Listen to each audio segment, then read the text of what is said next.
Vamos lá, Sakamoto, vamos trazer para a análise política do impacto disso.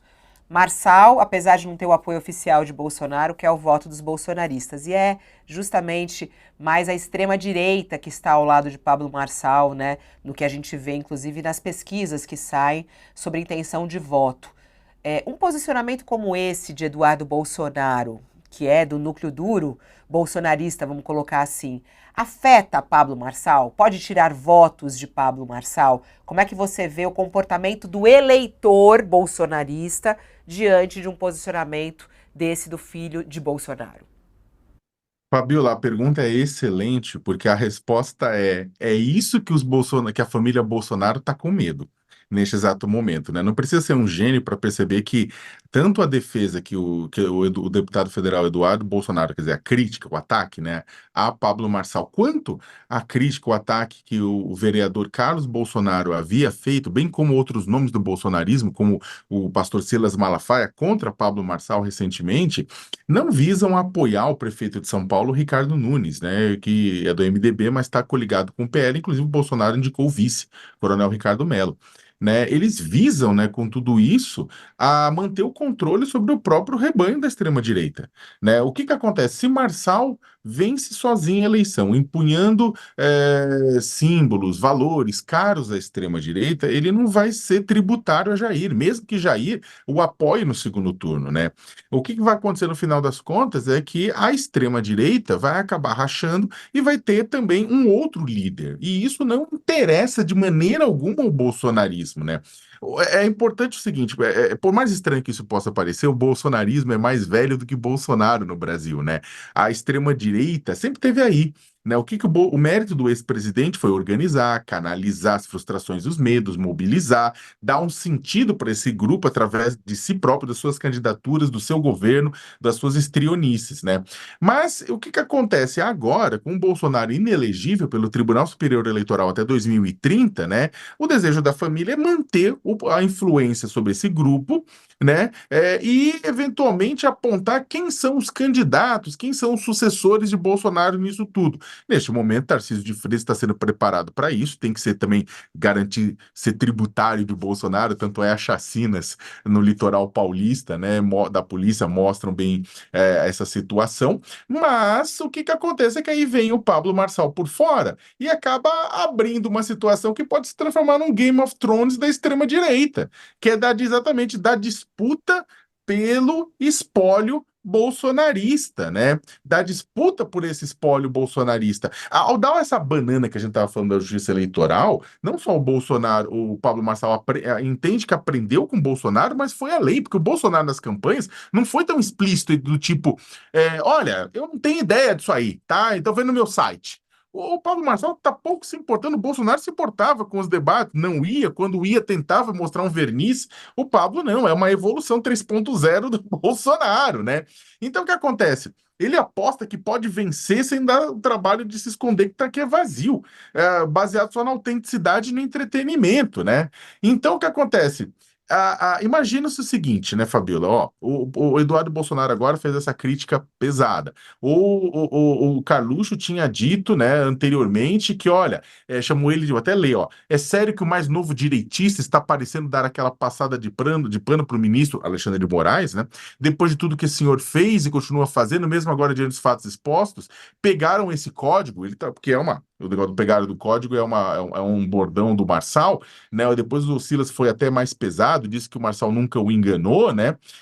Porque o Marçal tinha dado segundo o bolsonarismo, uma dourada de pílula no impeachment do Alexandre de Moraes. Bem, para terminar, mesmo que Marçal passe para o segundo turno e Bolsonaro componha com ele, ainda assim vai ficar a impressão de que os seguidores do capitão tiveram vontade própria, no final das contas, né? E o que que isso significa? Para quem acredita que controla um grande rebanho, ver o gado se encantar por outro berrante pode ser bastante assustador.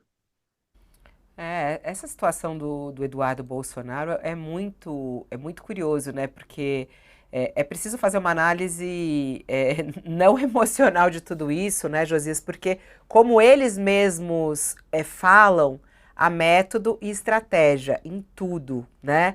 Do que é colocado e tudo muito bem pensado. O que está por trás aí desse posicionamento da família Bolsonaro que vem e vai, né?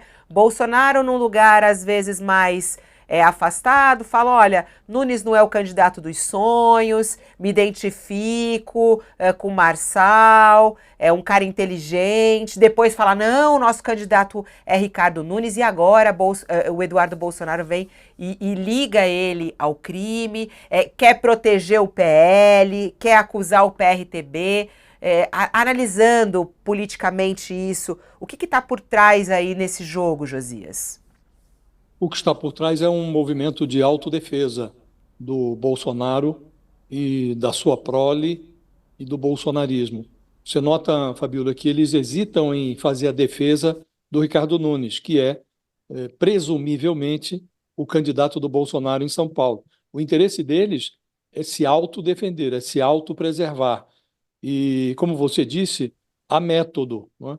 Porque o Bolsonaro, que se habituou a lidar com os seus devotos no cercadinho do Alvorada, quando era presidente, ele foi agora enredado pelo cercadinho do Pablo Marçal. O Pablo Marçal montou um cercadinho em São Paulo. E ele está dialogando, como ele não teve o apoio do Bolsonaro, ele virou o Bolsonaro de si mesmo. Ele age com a estratégia do Bolsonaro, distribui caneladas, faz apelos entre ideológicos e religiosos e vai levando a sua campanha. E o grupo do Bolsonaro, o PL, faz pesquisas próprias, as pesquisas que estão aí à disposição, além as que foram encomendadas pelo partido, mostraram que houve uma migração já nada negligenciável, uma migração expressiva do eleitorado bolsonarista do Ricardo Nunes para a candidatura do Pablo Marçal. Então, o Bolsonaro percebeu que ele talvez não controle, como gostaria, o seu eleitorado em São Paulo. O eleitorado está se reposicionando a despeito da manifestação do Bolsonaro. E há hoje, no bolsonarismo, que está institucionalizado, que tem candidaturas, que está nos partidos aliados ou no próprio PL, nos partidos que deveriam prestar solidariedade e apoio ao Ricardo Nunes, os bolsonaristas que integram esses partidos, o PL e as forças que são aliadas ao prefeito, esses bolsonaristas estão se dividindo em dois grupos. Um grupo faz a sua propaganda sem se vincular ao prefeito, ignorando o Ricardo Nunes na propaganda de campanha, propaganda impressa e nas suas manifestações nas redes sociais. E o outro grupo faz campanha já abertamente pelo Pablo Marçal. Então, o bolsonarismo está, ora, se omitindo em relação ao Ricardo Nunes, ora, migrando do Ricardo Nunes para o Pablo Marçal. Então, o Bolsonaro notou que, se ele não se cuida, esse prestígio que o Marçal está adquirindo na cidade de São Paulo pode transbordar para a campanha de 2026. Então, ele resolveu lidar com esse cercadinho de forma mais profissional.